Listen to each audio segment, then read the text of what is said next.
Welcome to Knowledge Series interactive sessions from Yogakshema. In this episode, we have with us Dr. Usha Vastare, a renowned neuroscientist and founder of Yogakshema.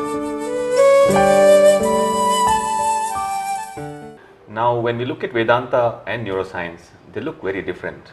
Neuroscience is talking about brain, mind, neurals, while Vedanta seems to be speaking something beyond it. It seems to be talking about Brahman or God. Where is the confluence? Another good question, Rakal. I'm going to answer this in a little different way, maybe an esoteric way. I'll start off with that rather than in a scientific way. You know, it reminds me of Rumi, who is a Sufi mystic. You know, he says, I went looking for God. All I found was myself. I went looking for myself. All I could find was God.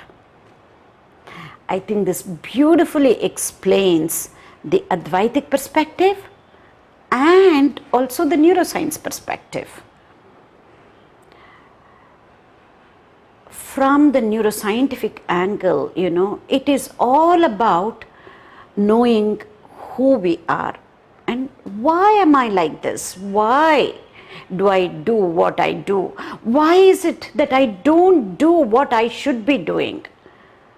Why are we the way we are? So ultimately, it is all about ourselves, right?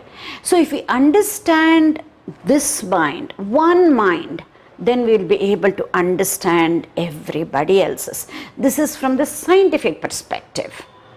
What does that mean? All untrained minds work the same way, and all trained minds also work the same way. Yeah, the triggers might be different.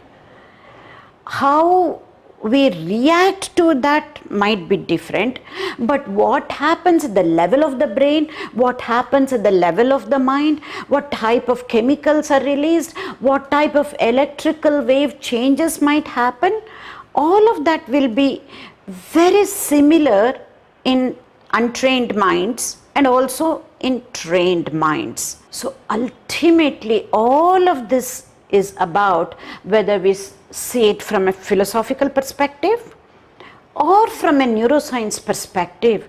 It is all about how can we be happier? How can we get rid of some of the suffering? We know pain is inevitable. As long as we are born as humans, there will be pain, physical and mental. That mental pain, we relive this again and again. That is what becomes suffering. However, suffering is optional. We don't need to be suffering.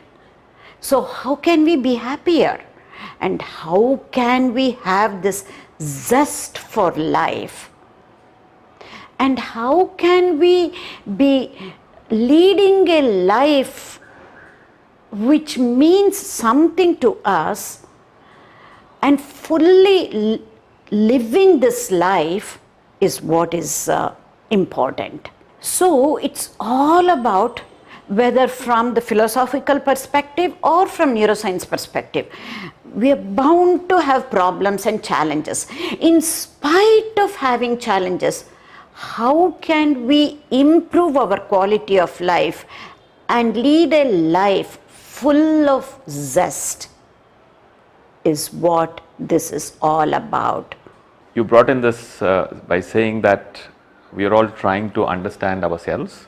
We are trying to see how we can solve our everyday problems, human problems, and both of them through whether it's Advaita Vedanta or neuroscience, we are trying to solve that. If you have any other angle that you want me to take up in my next episode, or if you have any questions, please put it in the comments, or you can also mail us. We will put up the email ID in the description part of this video. Thank you so much.